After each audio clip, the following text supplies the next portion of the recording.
I heard Junet Mohammed say that maybe this guy is using his money from elsewhere.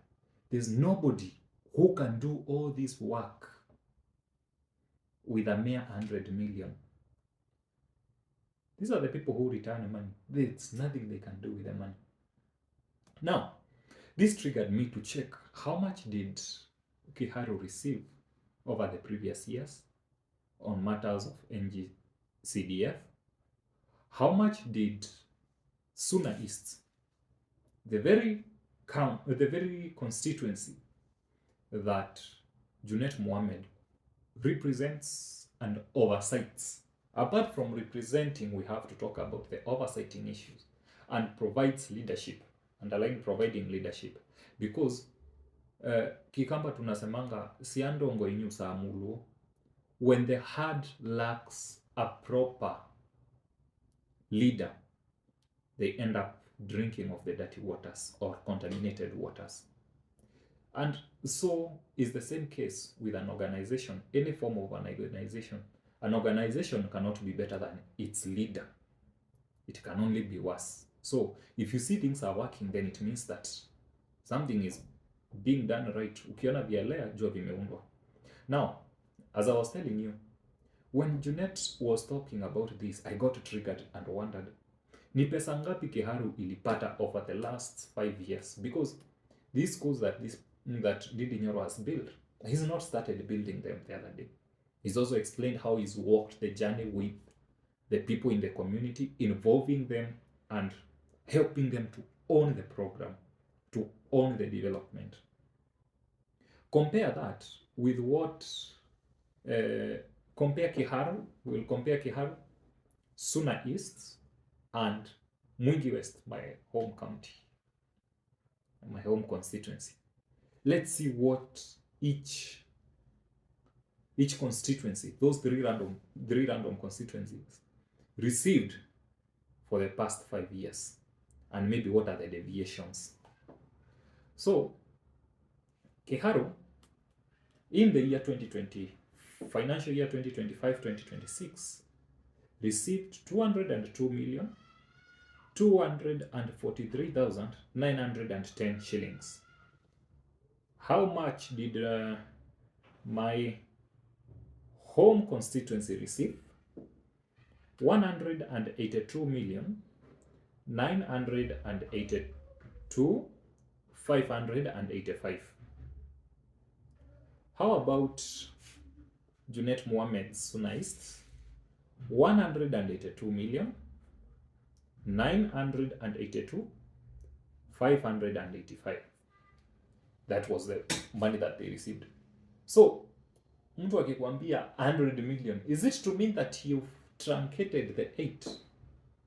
Because if we were talking about 108, 105, then it would make sense. But how would you truncate millions and just say a mere 100 million? Let's try and see the last time they received anything close to 100 million.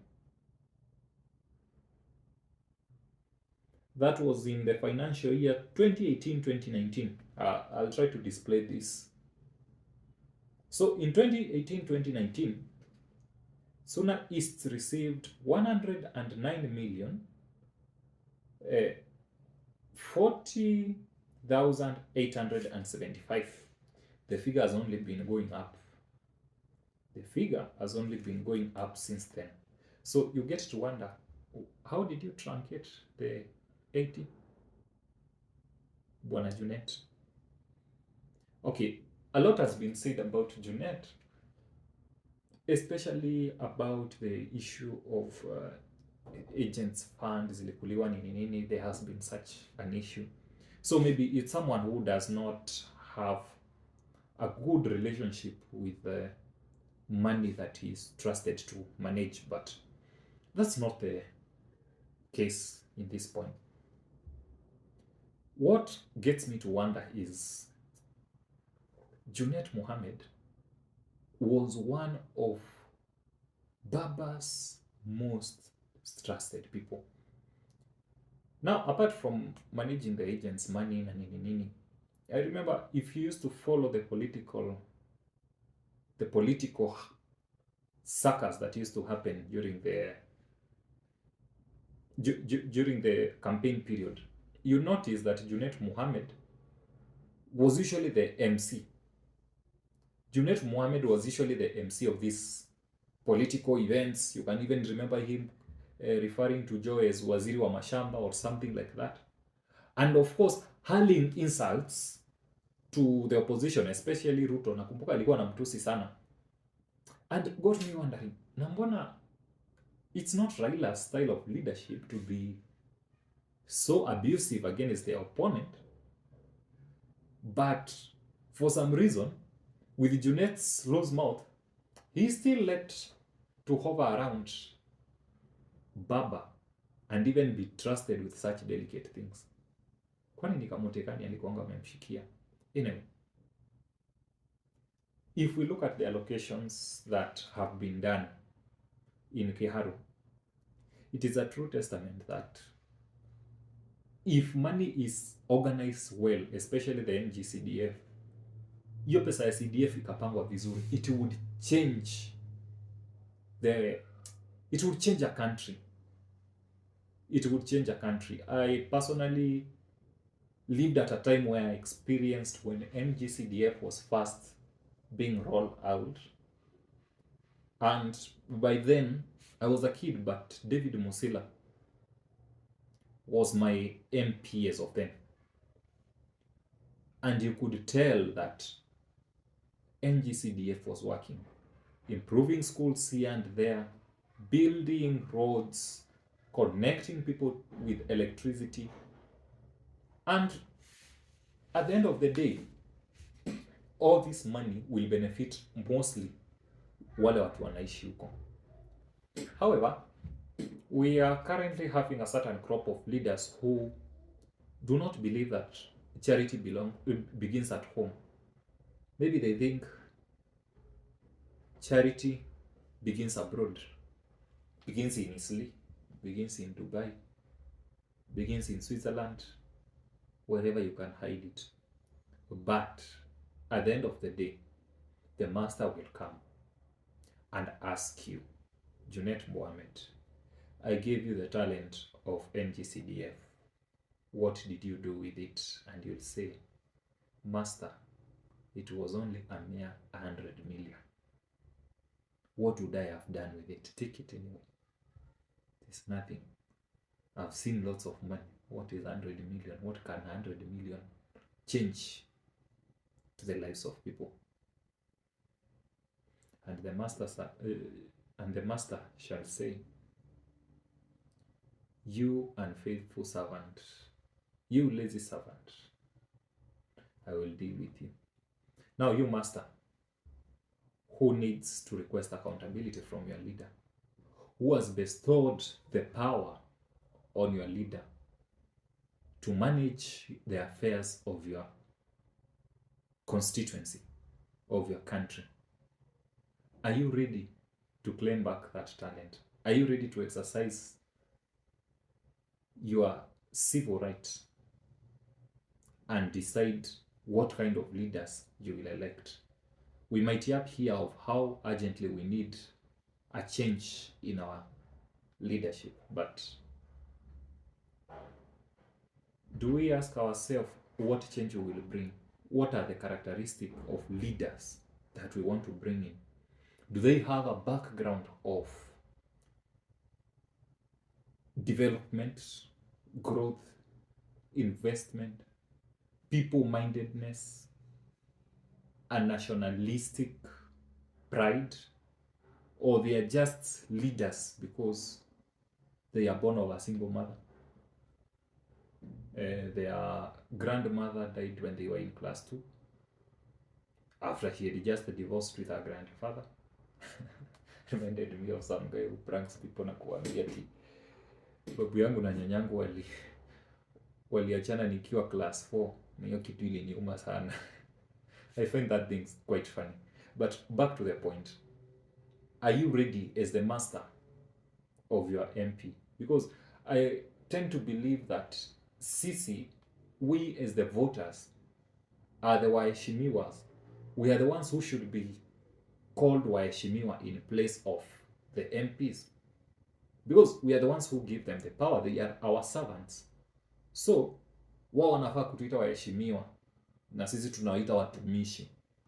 So uko ready kuitisha mtumishi wako ile talent ulimpea through the ballot, whether willingly or unwillingly, whether you voted willingly or unwillingly.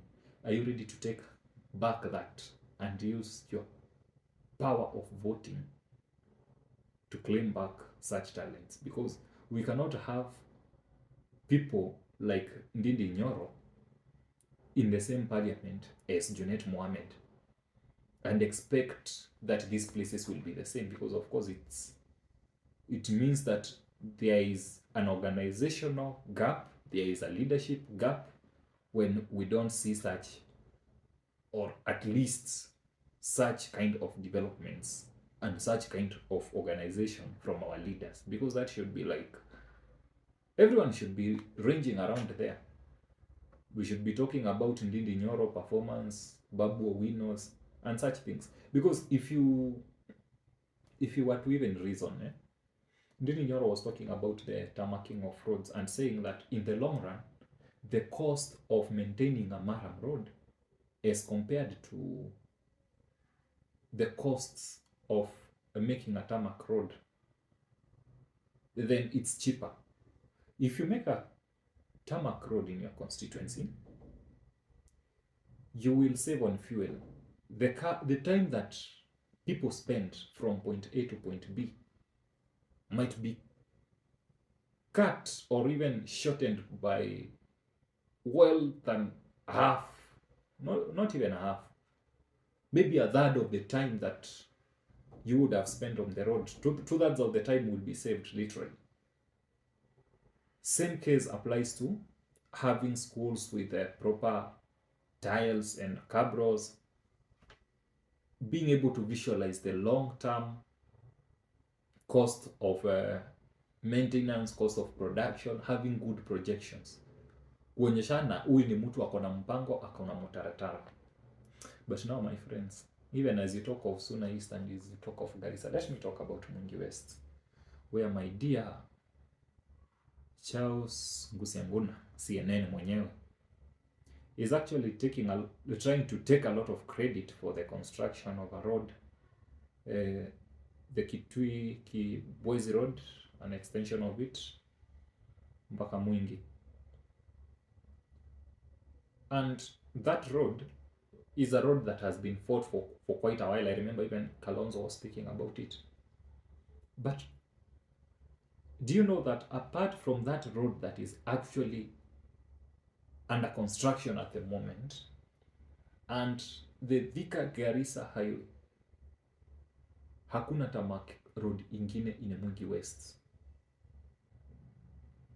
And this is someone who says that Ndindi Nyoro is their mentor, walks around with them, calls them around for their local functions, and you wonder how do the two of you like work together?